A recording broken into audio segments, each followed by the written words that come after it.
Hi again, it's Ricky from Moshville Times. I'm taking a wee trip to nostalgia again. I'm with a very good friend I haven't spoken to in a number of years, but just feels as if it's yesterday. He's the bassist vocalist of a band called The Rain from Newcastle. His name is Mr. John Cook. So it's always a pleasure seeing you again, John. How you doing, mate? Good, always good. Still cracking on. Yeah. So it's been a bit of a crazy last 6 months in the world. So have you been working and things like that, or have you been in furlough or whatever? Yeah. I mean, I've been pretty much working every day. I've been really lucky, quite grateful, really. So I've had less work, but I've had enough work to pay the bills. So you kind of think, well, that's a lot better than most folks. So you kind of think, well, fair play. You know, I'm happy enough with that. Yeah. You know, hopefully it'll turn around eventually. I think it'll be a while, mind. I think just looking at the state of things, I mean, just even going for a pint now is a bit of an ordeal, you know. So it'll be a while. But yeah, you know what? I've been all right.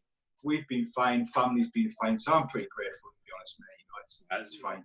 That's great to hear. Great to hear. So you've been working from home, or are you still going back into the office, or about half and half? Yeah. So I mean, like a lot of people now, you can work digitally, you know. So you just fire up the laptop, on you go. So, but where I work actually in Gateshead is only it's about 8-9 miles away from where I live. So half the time I've been going in on my bike. So it's been really cool. And you just bike in, do a bit of work. There's no one in, and where I work is a big old building. So actually, the whole social distancing thing's not a problem. Yeah. So it's old fashioned, but it kind of works because there's maybe 4 or 5 people and we're all separated. We're doing everything right. So it's cool. It's fine. Yeah. I think one of the things about this pandemic, though, it's made companies and businesses move forward. It's made them realise the beauty of technology and how to use technology and expand. So I think the whole world of working like Monday to Friday, 9 to 5 in an office, I don't think that's going to be the same anymore. Well, certainly not. I think you're right. Although it is interesting, you know, because I'm never that convinced about this whole Amazon culture, you know, where you can get everything like 5 seconds after you ask for it. You know, so I've actually at home now I've banned Amazon. So we only use Amazon for real boring shit. So like storage containers and just shit like that. If we buy anything like substantial, I just won't use it. Yeah. So like books for the kids, or I mean, I still buy a lot of vinyl. I just won't use Amazon. Quite right. So yeah. So the reason for this interview then is, as I said, I'm taking a wee trip down Nostalgia Road. So am I right in saying then that The Rain was formed in '91 and that you released a demo in the same year? I think that sounds about right. Yeah.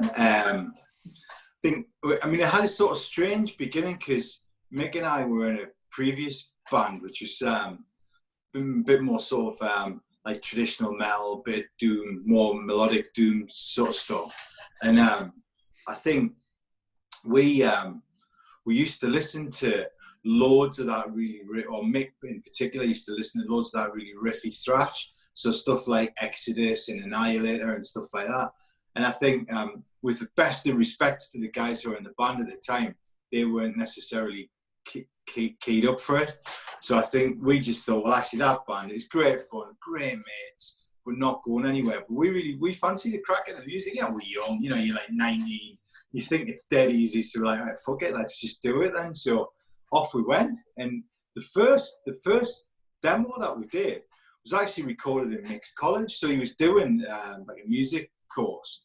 So Mick's, I mean, and still is actually really, really talented, sort of engineer and stuff like that. Yeah. And so he just did it. So we did it with a drum machine, but Mick's very talented with stuff like that. So he programmed it.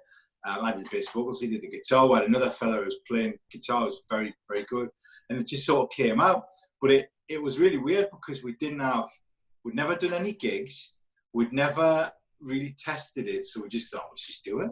So we did it, you know, and it was quite interesting, and it got really, really good response. Yeah. So it was the early 90s were like the height of extreme stuff like thrash and death metal. Aye.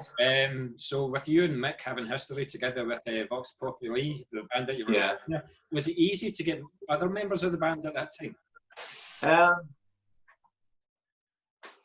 In theory, you would think so, but I mean, we're all a bit the same. We're right fussy buggers, you know. So we went through about 5,000 different members, you know, and it was like, I don't know what, like, I think at the time though, it was all that mad. So if you couldn't fit the mold, we're pretty fucking ruthless, really. We would kick people out for shit reasons. Yeah. We actually kicked the guitar player out because I think I was playing for his football team and I got kicked off his team, so we kicked him out of the band. So it's pretty ruthless. But what really made us think about it was we kind of managed to get some really good reviews, and that was awesome. Yeah. But we had two guys in the band who were settled-ish. It was actually the Underground Titans thing that made us really say, oh, actually, hang on. You know, we're going to be playing with these guys who have got a bit more, they've got more experience. They're probably going to be a bit better and stuff. And the other two guys, we just didn't think would be at that level. Yeah. So we happened upon Robbo, Mark Robinson, the guy who played on the first two albums. Robbo was in a band called State of Shock, who'd done a lot of touring, played with like Cendrix and all sorts of bands and stuff. And Robbo was great, and he was just what we needed at the time because he was a bit older, very, very disciplined, used to practice like 3, 4, 5 hours a day, really good lad. And it was Robbo who sort of said it about the drummer at the time, listen, this guy, I think he's shit, you know, unprofessional, get rid of him. And then he suggested Ronnie McLean. So Ronnie actually did the Underground Titans tour as a favour and then never left. You tried your best though, but it never left. Yeah, man. Yeah.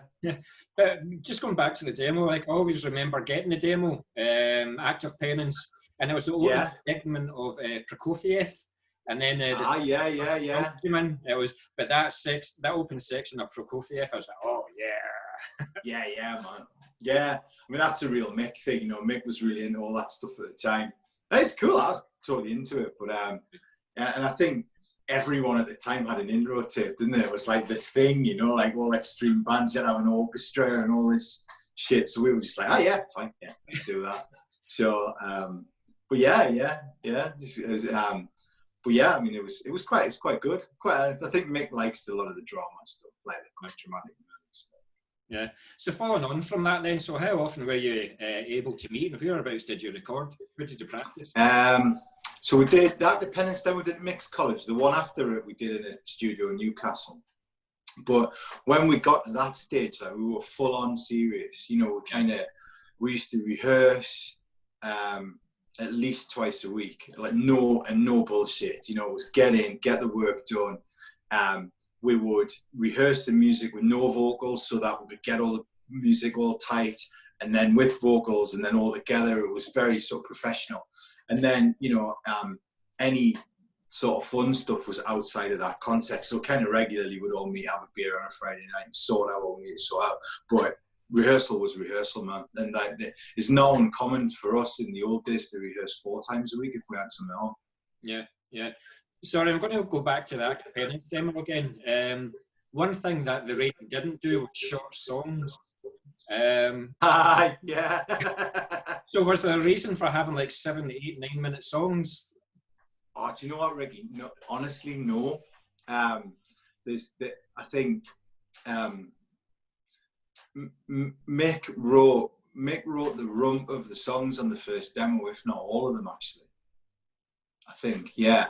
And Mick, I tell you this himself, he's like a complete non-conformist. Like Mick doesn't give a shit about anything else. So he just used to write what he used to write, you know. And sometimes actually the stuff that we put out were the sanitized versions, because the Mick versions were like these fucking epics.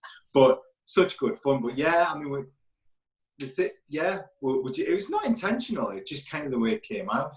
Yeah. Actually, I think I wrote Wings of Sorrow. So, but I was a bit the same, you know, like at the time, almost all I used to listen to was doom metal. So if it wasn't slow, it was, you know, I went through a stage where if it wasn't super slow, I wasn't really right bothered about it.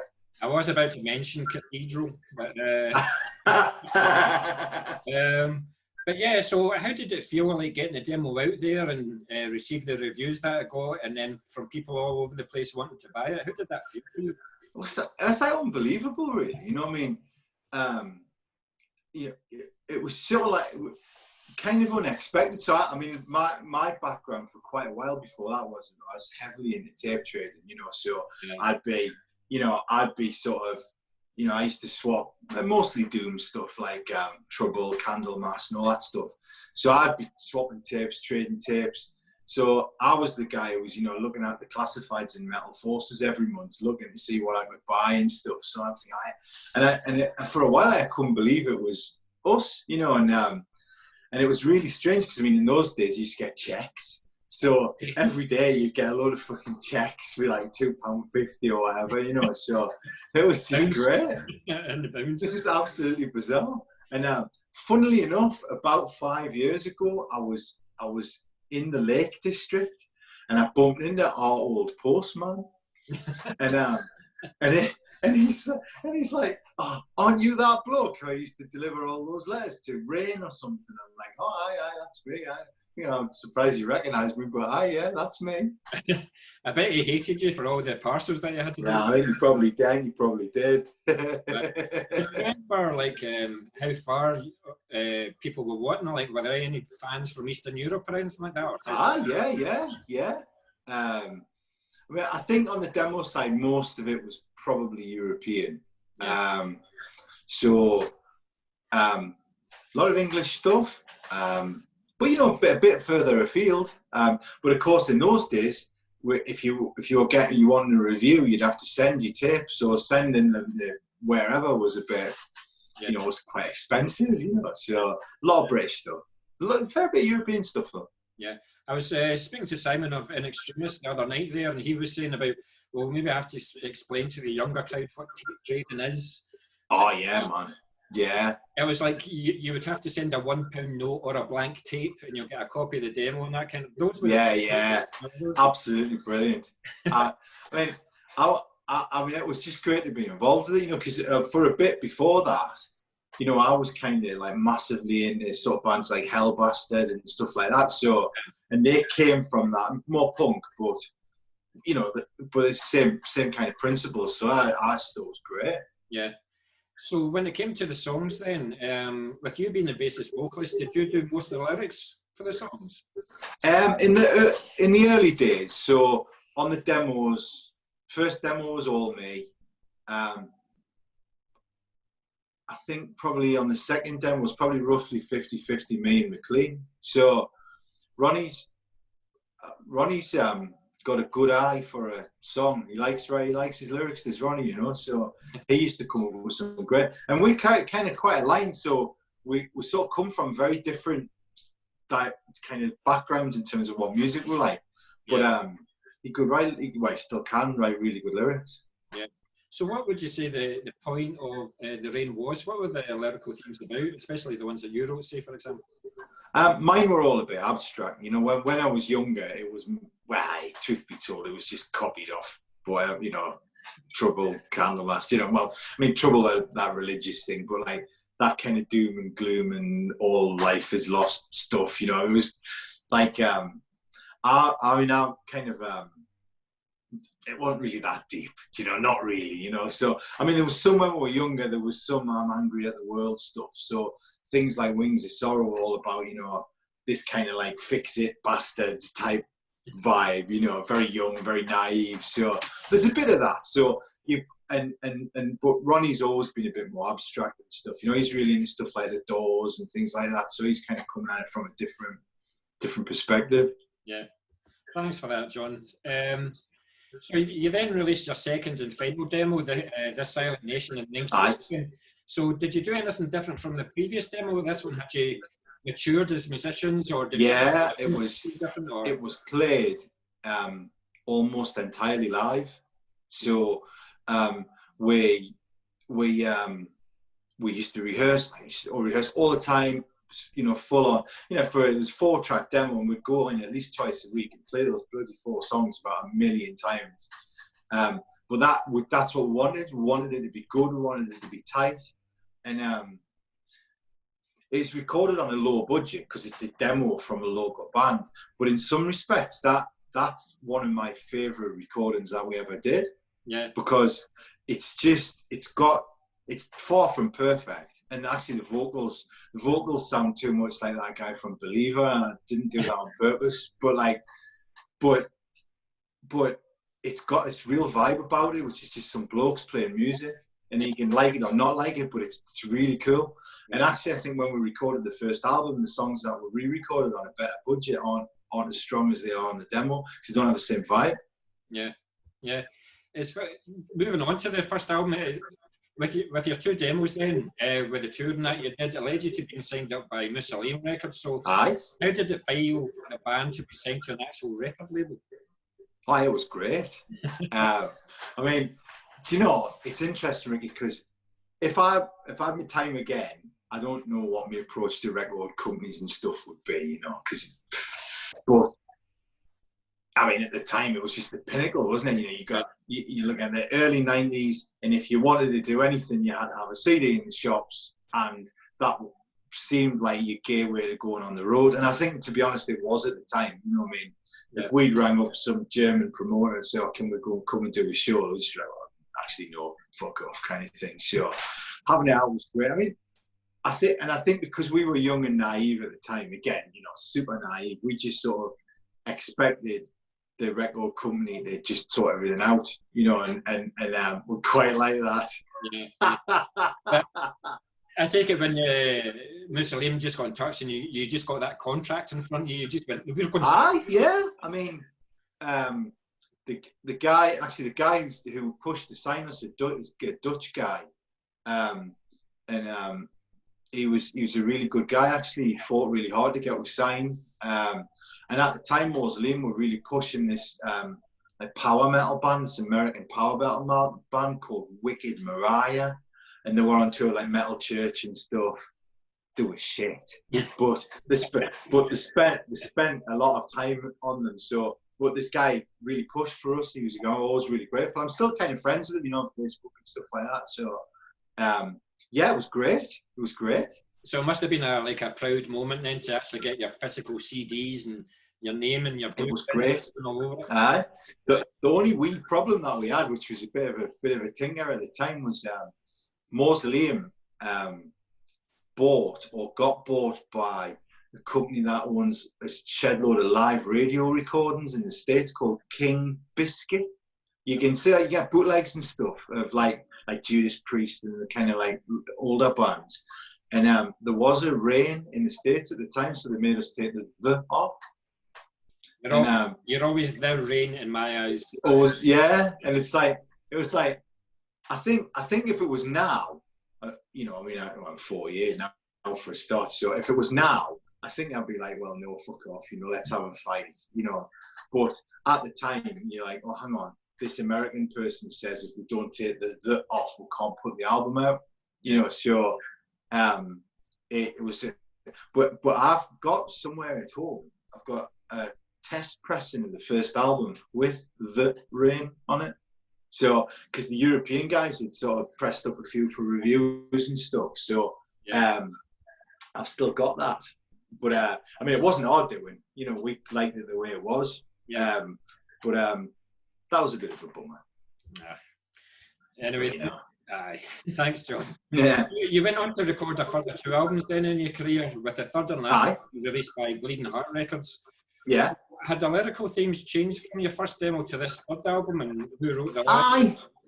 Aye, a bit. So, I think by the time we got the album, when we did Control Over Anger, I think the stuff that I wrote, stuff like Last But One and stuff like that, it's really pissed off. It's not really directed at anything. It's just like very, very angsty, very sort of probably not helped by listening to too much Crowbar all the time, but it's like that real angsty kind of stuff.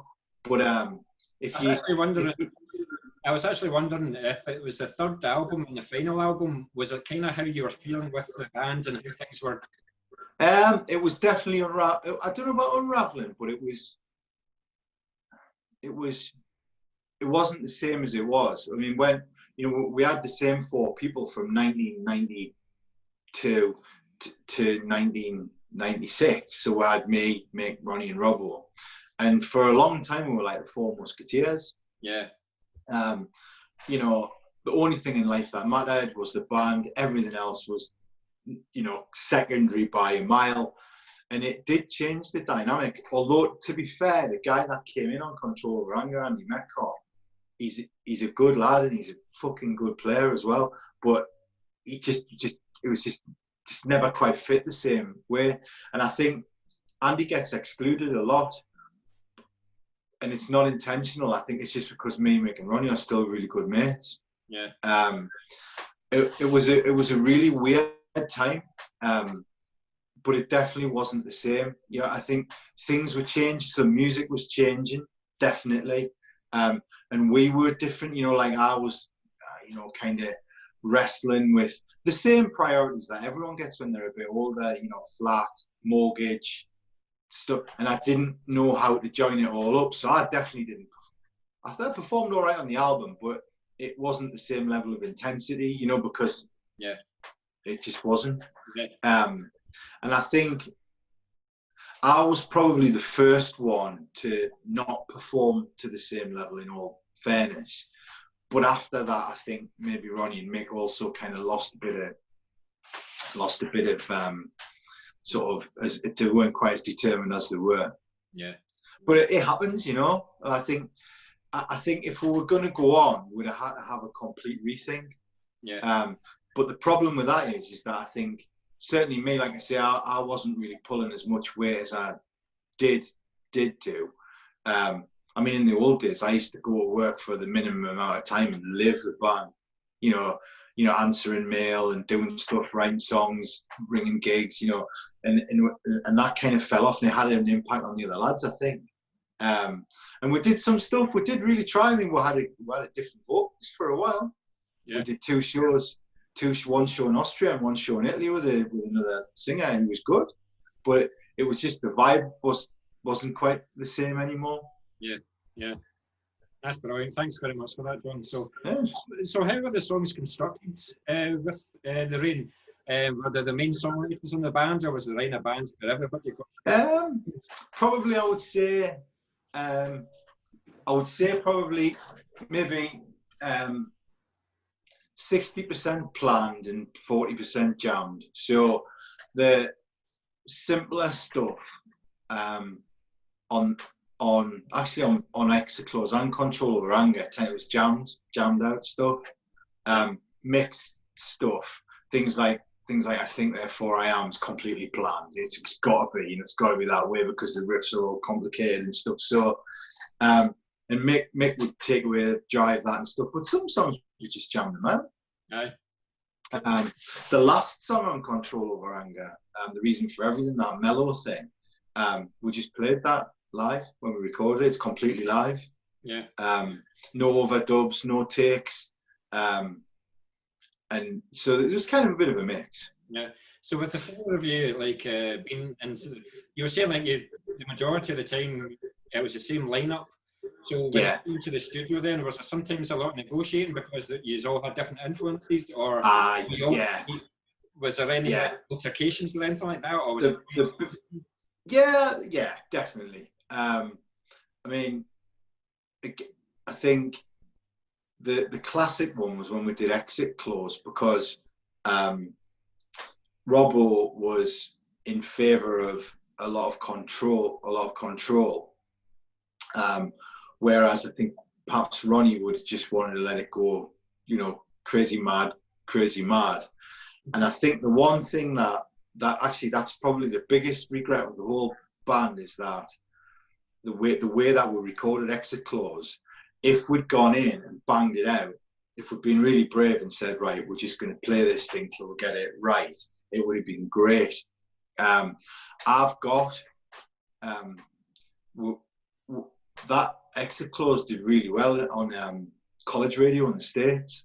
Right. So Mausoleum had a little panic and wanted to record something. So we went into a studio in Germany and kind of did almost like a live undead thing, you know, like where it's like live but not really live. Yeah. And the crowd noises are shit, so no one could possibly ever hear it. But the versions of the songs are fucking great, and they're like we used to play them. Like, yes, you know, like the first verse and the second verse are slightly different speeds because that's what happens when you play live. Yeah. But it's banging, and I think if we just had almost like that kind of punk rock thing and just went, right, fuck it, let's just do it, it would have been really good. Yeah. And I think Mick occasionally tinkers with things with his gear and stuff, and he actually had a couple of mixes of some of the Explode tracks faster, and they're great. So, but I mean, there's nothing you can do. I mean,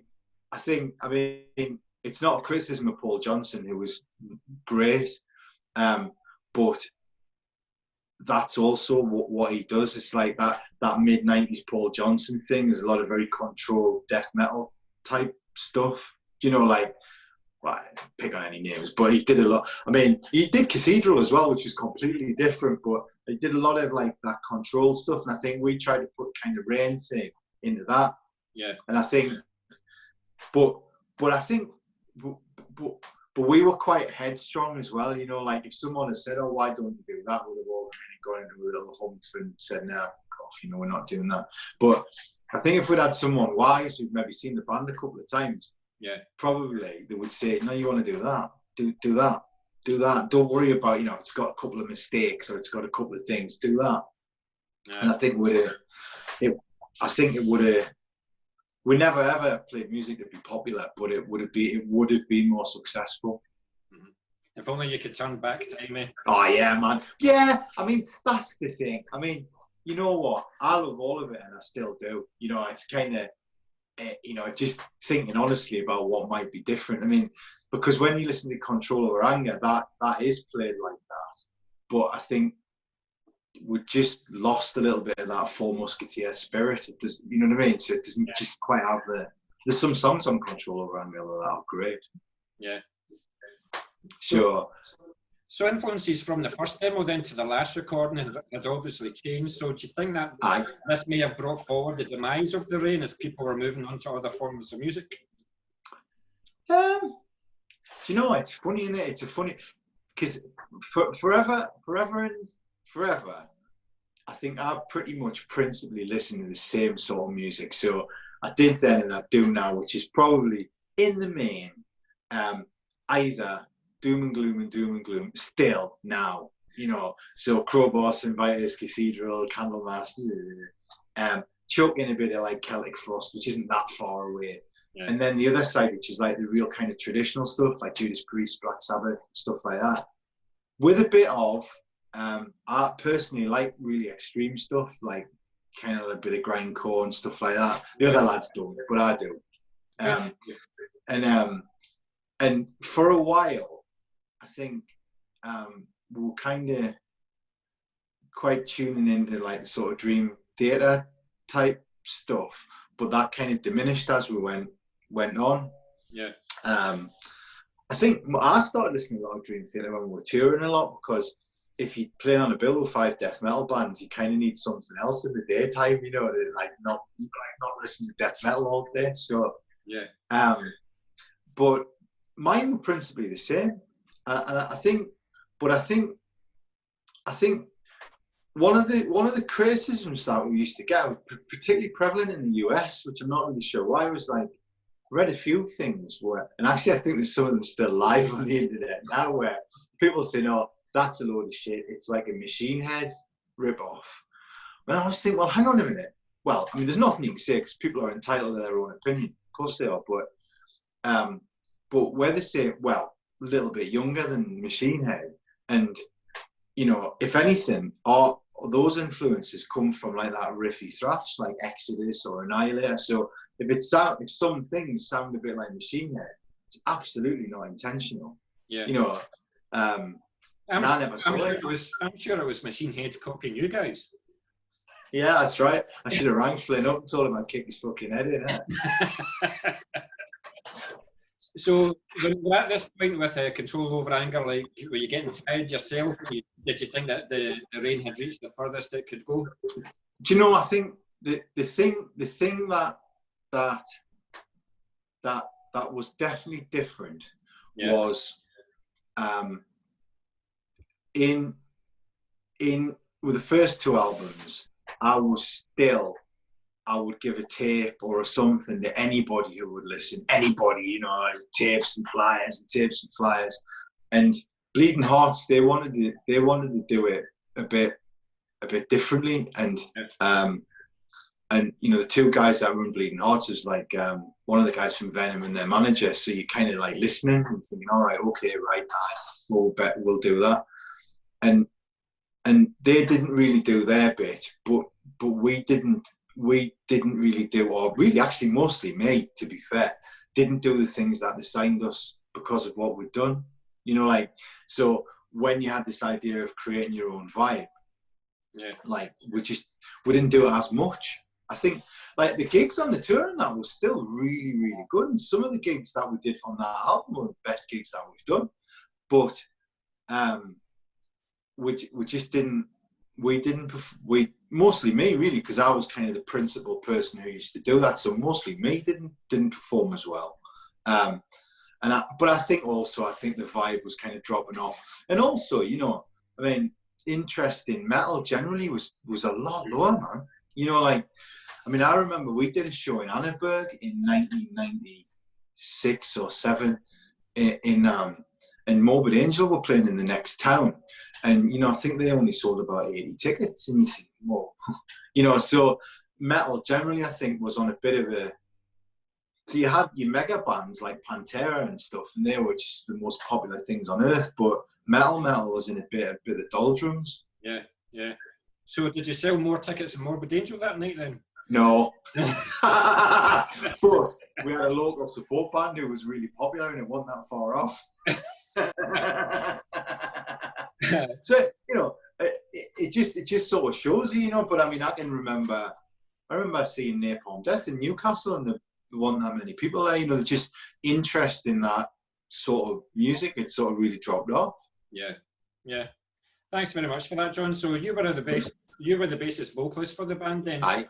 Who were your influences? Was there someone in particular that you looked up to? You know, I think I would love to say all the usual funky ones, you know, like Geezer Butler and stuff like that. But I think, I mean, my playing style is it's 4 on the floor stuff. But if you kind of look at,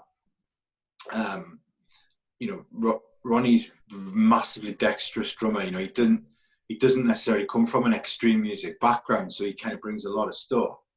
Mick's very, very disciplined rhythm player, so I think it would have been difficult to have the bass kind of wandering all over and doing many funky things. So the people that I kind of like and still do now, people like Ian Hill from Judas Priest, who like you never think, oh wow, he's an amazing virtuoso and stuff, but he's just such a good, consistent player, and he makes it what it is. Yeah. So, and that was kind of my job really, to bring the bottom end. So I like a lot of technical bass players, and you know, I still listen to like Rush, Dream Theater, and stuff like that. But for me, I kind of like those unsung guys. Yeah. You know, Ian Hill, even people like Tom Araya is a better bass. You know, he doesn't get a lot of credit for being a good bass player, but actually he pulls it in. Yeah. Yeah. Thanks. David Vincent's a really good bass player. Yeah. So it's probably a difficult question for you to answer, but did you have a particular highlight of being in the band with the Rain? And maybe what was like the biggest gig that you played? Like I can tell. Well, the absolute highlight, and I think the other lads would say the same thing. It isn't anything. So you know, like we did some pretty big gigs. You know, we toured at the Gates and we played the Astoria. We actually did the very, very first with Full Force Festival when it wasn't the massive thing that it is now. But I think by quite a country mile, the best gig we ever did was just after Robbo left. We we were struggling to find a replacement, and we did a gig in Austria, a festival, just a local thing, with just the three of us, and it was the best we'd ever played. Never ever played like that ever again. And it was just, I think, all this sort of frustration, probably a bit of uncertainty about what was going to happen. Would we be able to find an extra person? Would it work? Would it not work? And it was electric. And I think if Mick and Ronnie were here, they would probably say the same thing. Yeah. We're absolutely drained. And it was in this absolutely gorgeous little village in Austria. It was really weird. And the funniest thing the day after is we sold a load of t-shirts, and they all had that, what's it? Absolute fucking heaviness on the back. We sold loads of these fucking shirts. And it's like a kind of touristy place. And the next day, there's all these kids walking around with these really abusive shirts on. But yeah, I think hands down that would be probably the. I mean, there's some great stuff. I mean, we played the Marquee Club a couple of times. Playing with At the Gates was great. Yeah. So quite a few good things. Yeah. That's excellent, thanks. So moving, as you previously mentioned, like you were part of the Underground Times tour in 1999. So how was the communication between bands back in the day and getting used to it? Great. I mean, most of the donkey work was done by Ferenc from Nightlord and Jose from Gomorrah. Yeah. And they pretty much sorted it out. I mean, to be fair to them, all we had to do was turn up and smile. I mean, they were great. You know, they did such a good job of organising it. Yeah. And I really enjoyed that tour. I liked all the bands. Yeah. I think it was quite a good representation of bands that were, you know, doing well at the time, you know. And I know there's a few moans about, oh, well, there should have been like a proper headliner, like a My Dying Bride or Anathema or something. But yeah, it was great, you know. Like, so yeah, it was really good. It was really, really well organised. And do you know what? Most of the gigs were really good, man. Yeah, really good. No, that's brilliant. Thank you. So, what do you think about the Rain recordings now? How would it fare today? And when was the last time you actually listened to them yourself? Yeah. Blame me. I tend not to listen to them on my own, just because you sort of pull them apart a bit. So, but I'm still good friends with, still very good friends with Mick and Ronnie. So, I mean, we haven't seen each other for a while because of the current shenanigans, but it's not uncommon to land somewhere, hoist about 10 million cans, and of course, once you're on your millionth can, on go the Rain albums, you know. So, and that's now is the best way to listen to it, when you're in a great mood, pissed out of your head, so that your brain doesn't pull it apart. You know, so like, because I'm really bad for it, because I'm not that keen on my vocals. So when you listen to it when you're sober, you're like, oh, you know, so, but and you're sort of like, oh god, it spoils it, you know. But when you're a bit more relaxed and stuff, you know, like then it's good. So when you started out then in the early 90s, were there bands in the underground that you thought could actually make a name for themselves? I mean, you had sort of phenomenons, didn't you? So like, you had like Hellbastard when they did their first album, and they were selling out pubs, and they were great, and they're still like, I still listen to Hellbastard all the time. I love them. So yeah. I suppose there was. Their kind of fan base turned a little bit, didn't it? Because they kind of did that more technical thrash thing, and the old crusties didn't like it so much. I think for a while, I think Gomorrah looked like they might do something.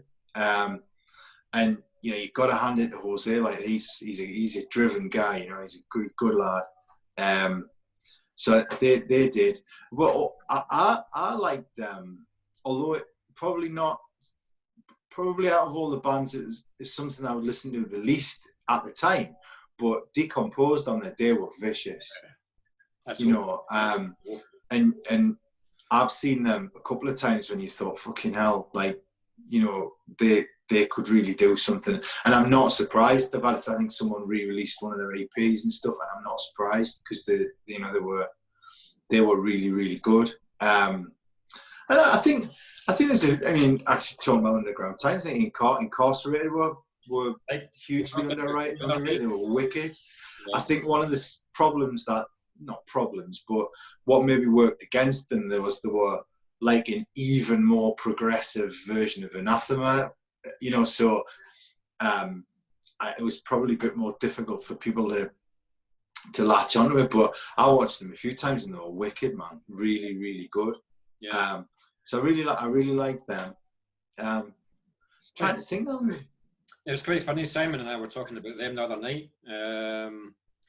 Incarcerated, I thought they were going to go places, but again, I think death metal had reached its peak, and then it was everybody were changing now. I think they went all full circle, didn't they? I mean, they did the Bonewire thing. I like that album though. I really like it, but it's just compared to where they were, it's kind of like pretty much like more like, it's not like Alice in Chains, but it's more like that vibe, So I mean, I bought a copy of it, put it on.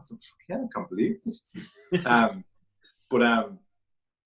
But I think for a while, like they were really good, and you could tell the reaction of the people in the audiences, the in the know type people could recognize it.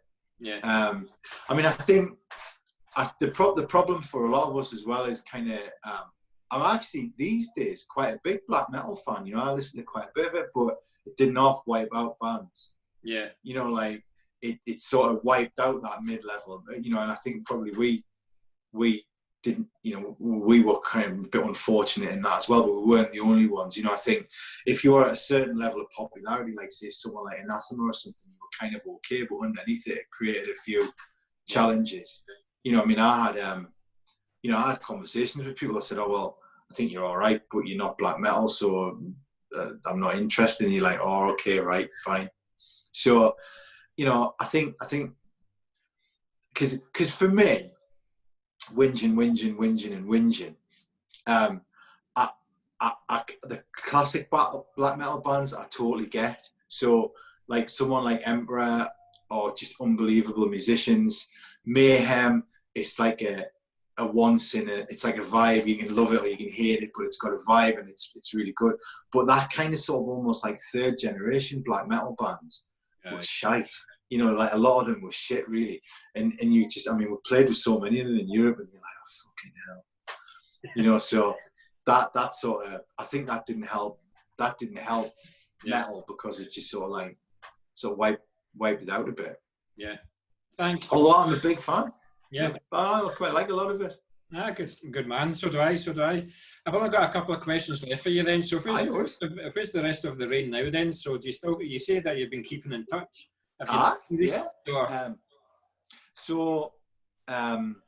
Probably the most active musically is Ronnie. So Ronnie still is like he's an awesome drummer. He's like huge, probably one of the most talented people I think I've ever played with. Yeah. And he does a lot of classic rock type stuff, like local gigs and things like that. But he's got his own fan club. You got a lot of people on the local scene, they'll go just to see him, which is great. He deserves it. It's brilliant. It's died a bit of a death at the minute because there's no live music in pubs. So, and particularly me and Ronnie, so every year we usually go and see Y&T in Nottingham. I'm not sure why. So we'll go and see Y&T in Nottingham, and we've got a set format. So there's a point to this, honestly. So we'll go to Hooters. So 29 pints in Hooters, a couple of metal bars. By the time we get the metal bars, we've formed a new band. So, and I think at some point in the next few years that probably will happen. So we have John Cook. Yeah. So I think we've talked about it quite a lot. So we've both got a bit on at the minute, so it'll not happen immediately, but we have talked about it when sober. Mick's maybe not so much into playing music now. He's a lot into the tech side, so he does a lot of like events management and stuff like that. Yeah. The other guys, don't think Robbo plays. Andy Metcalf still plays. He was in a band with Mantis from Venom for a wee while. Yeah. I don't know what he's doing now, but Andy will probably resurface at some point. Right. So you're going to have a wee bit of black metal and a wee bit of grindcore in your next release then? No, I think it'll be more like crowbar with fiddly drums. I don't know, because I mean the thing is I've still got a desire to do something at some point, and I think now I could manage it with my other commitments a lot better than I could when I was younger, because it just made me a bit more objective about stuff, you know, and I wouldn't be shitting myself worrying whether Kerrang like this or not, or what. I wouldn't be in, you know what I mean? If they like it, great. It's no Kerrang now, isn't it? But like, you know, it would be more fun, and you'd make it fun. Yeah. Because that's what you do. You just say, well, there it is, you know, and that would put some energy into it. So I think at some point that'll happen. Yeah. Well, like I said, this is the last question for you, John. So before the internet then, magazines and fanzines were the places to find out about new bands and trends. So now publications are replaced with thousands of websites catering for all genres. So do you think that some of the passion has been lost, or do you think that the internet has been good for the music scene? Oh, that's a great question, that. Thank you. In my younger days, when I was a band, I was a total tape trader, you know, like, yeah. It was wait for the postman every day to see what wonderful thing that I got, you know, like, things like, man, I can remember getting Count Raven's first demo, and it was like just so exciting. Wow. And a bit of me thinks that part of what was cool was actually having the physical objects. Yeah. Do you know, so like having the tapes and stuff. I mean, personally, now I've kind of replicated that I never lost the interest in buying music, but now I'm kind of a bit of a vinyl saddle, you know, so I'm like down the market buying vinyl and looking for shit, and I've got the whole family doing it. Even my mother-in-law goes to charity shops. She's got a list of like Judas Priest stuff and that I still haven't got, so I've got everyone into it. So I think the physical stuff's brilliant, but I think you kind of can't knock the idea of like being accessible. I just don't know if things are too accessible. So, or whether, I wouldn't know, because I've never really tried to promote anything digitally, but it all looks a bit easy. Like now you turn Facebook on and you've got adverts from 39,000 bands all telling you that they're the best band that you've ever seen.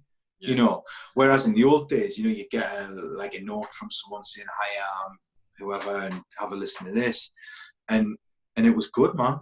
Yeah. You know what I mean? So I don't know. I think I'll probably have a go in the next few years. Yeah. Sorry, mate. Good and bad. I think it's got its plus points, but I also like the fanzines that used to get the 50-page black and white pages and stuff. Aye.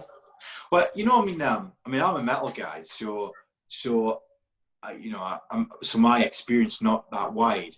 But I really respect punks for keeping that stuff alive. Yeah. You know, in the band that Mick and I had after Rain, so we did some more stuff, and we played that Wasted Festival in Morecambe. Yeah. Totally like fish out of bloody water, you know, like fucking metal band playing this punk thing. But the punks were ace and they're really nice. But shit, they've got that. They never let that die, you know. And they've still got paper fanzines, and they're still really into it, and they're still buying merch. And punks are great. And funny enough, I went to see New Model Army last December, and they've got that sort of DIY punk thing still going, and I like it. You know, I bought fanzines and stuff. I don't even know fuck all about punk, but I was just like, I want to have one of these, you know. So, and I like that vibe. Yeah. It's got to. But, you know, I'm ancient now, so, you know, that could be just me being so nostalgic or whatever. You're only 27, don't give us it. Well, John, it's been an absolute pleasure talking to you. I think I'm going to do more of these nostalgia things because it always brings back good memories. I remember. Yeah. I remember seeing you at Edinburgh venue and stuff, like stomping about that stage. Oh yeah. Is that still there? It's still there, yeah. But also like just chatting with Simon and stuff like that, and he remembers you and he remembers phone stuff. I'm going to have to keep on doing these, and I'm thoroughly enjoying. Yeah. So thank you once again, John, and you take Pleasure, no problem. All right, take care, mate. Cheers, mate.